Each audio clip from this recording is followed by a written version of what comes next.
And so what we did at Cognition in our Pittsburgh laboratory was we were interested in understanding whether sigma-2 modulators could also work in blocking the toxicity incurred not only by amyloid-beta oligomers, but alpha-synuclein oligomers.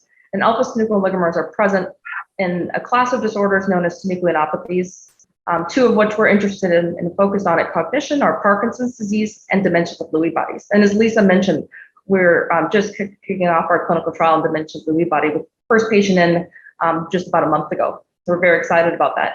What we elaborated was that in a neuronal culture dish, we found that sigma-2 modulators, including CT1812, could block the ability of alpha-synuclein oligomers from binding to neuronal synapses, very similar to what we found with A-beta oligomers.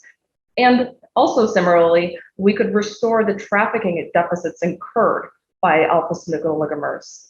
And we saw that restoration in the concentration-dependent manner with our sigma-2 modulators.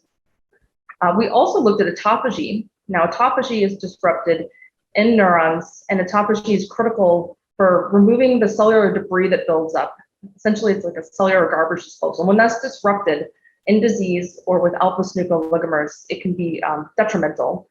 And what we found was that in our neuronal culture system, we could restore that disruption of autophagy with sigma-2